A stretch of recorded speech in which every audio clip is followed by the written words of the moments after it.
Salam əziz dostlar. Bugün sizə 8-ci sinif fizika dilindən 5-ci bölümə üzrə B variantının izahını paylaşacağım. Başlayaq suallara. Deyir ki, birinci sualda boş xanalara müvafiq sözləri yazın. Cisimlərin yüklənməsini təyin edən cihazlar. Cihazın biri elektroskopdur, digəri isə elektrometr. İkinci sual. Euler-Venn diaqramında uyğun bəndləri qeyd edin. Proton, elektron. Birinci verib elektrik yükü müsbətdir. Bunu protona götürürük. İkincisi verib elektrik yükü mənfidir. Bu da elektrona aiddir.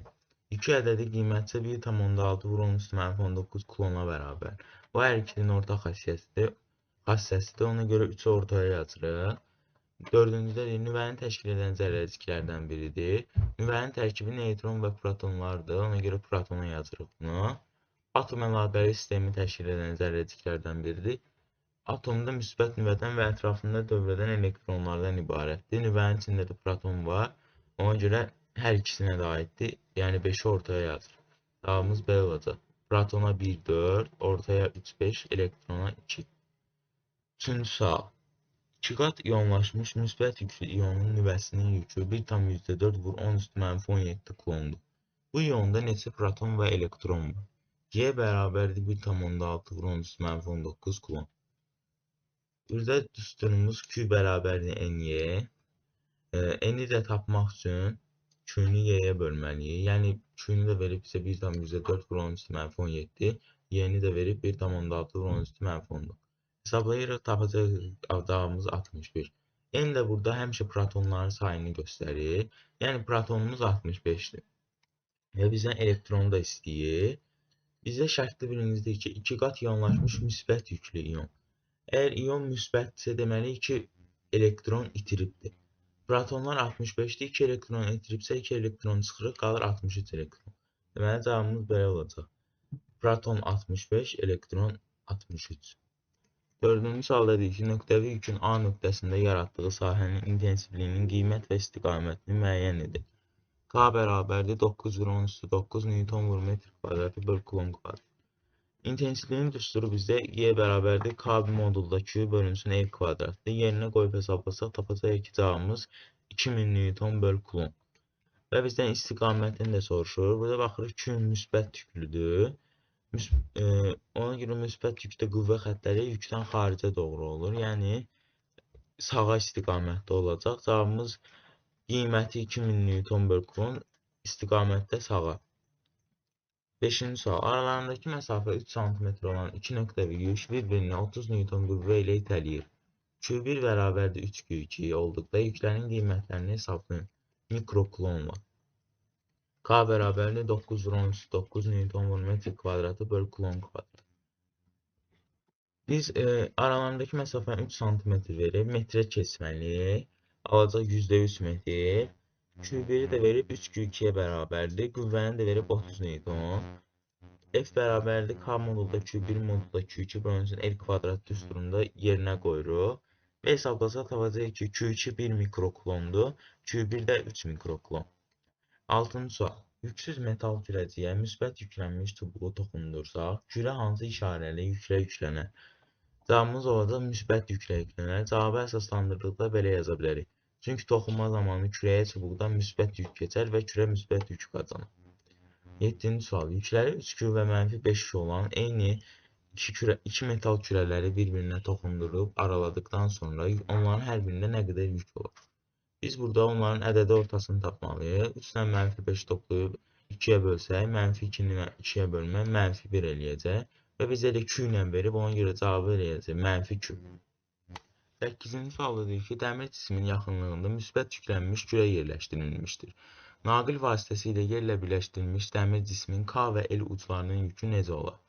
Biz burada elektrostatik induksiya hadisəsinə əsasən, əgər kürə müsbət yüklənibsə, dəmirin L hissəsi olacaq mənfi, dəmirin L hissəsi mənfi yükləndisə, K hissəsi olacaq müsbət.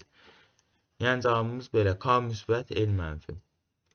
9-cu sual. Metal lövhələr arasında bir cins elektrik sahəsi mövcuddur. Bu sahəyə şəkildə göstərildiyi kimi proton daxil olur. Protonun hərəkət istiqamətinə əsasən metal lövhələrdəki elektrik yükünün işarəsini müəyyən edin. ağırlıq qüvvəsinin təsiri nəzərə alınmır. Biz burada baxırıq, proton daxil olur və birinci metal kürəyə doğru cəzb olunur. Bizə də deyir, ağırlıq qüvvəsinin təsiri nəzərə alınmır. Deməli, burada əgər əks işarəli yüklər bir-birini cəzb edir, ona görə birinci lövhənin yükü mənfidir.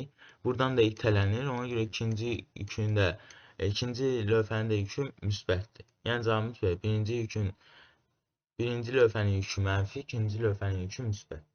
10-cu sual. Uyğunluğu oxlarla göstərin. Kondensator elektrik yüklərini toplayır, müasir elektrik avadanlıqlarının hissələrindəndir. Elektrofor maşın elektrik yüklərini ayırır, həmçinin o da elektrik yüklərini toplayır. 11-ci sualda deyir ki, hansı hadisə elektrostatik induksiyaya əsaslanır? Və cavabla götürəcək naqilin elektrik sahəsinin təsiri ilə elektriklənməsi. Yəni cavabımız B variantı. 12-ci sual. Nöqtəvi yükün elektrik sahəsinin intensivliyinin modulunun düsturu hansıdır? İntensivliyin düsturu bayaqda yazdığımız kimi K modulda Q bölünsün R kvadratıdır. 13-cü sual. Klon sabitinin vahidi hansıdır? Klon sabitinin vahidi A variantı Newton vur metr kvadratı bölü klon kvadratı. Elektroskop nə üçün işlədilir? 14-cü sualda deyir, biz götürəcək cismin elektriklənməsini müəyyən etmək üçün B variantı. 15-ci sual. Sürtünmə zamanı cisim neçə elektron itirməlidir ki, yükü 16 nanoklon olsun. Y bərabərdir 1,6 vur 10 üstü mənfi 19 klon. Yenə Q bərabərdir N-Y düsturundan istifadə edirik. Buradan da bizə N-i istəyir. N də bərabərdir Q bölünsün Y və yerinə qoyuruq 16 nanoklonu biz klona keçməliyik. Yəni 1 nanoklonda 10 üstü mənfi 9 klondur. Yəni 16 vur 10 üstü mənfi 9 olacaq. Məxrəcdə də var 1,6 vurulsun 10 üstü mənfi 19 klon. Və hesablasaq tapacaq ki, cavabımız 10 üstü 11. Yəni cavab A variantı.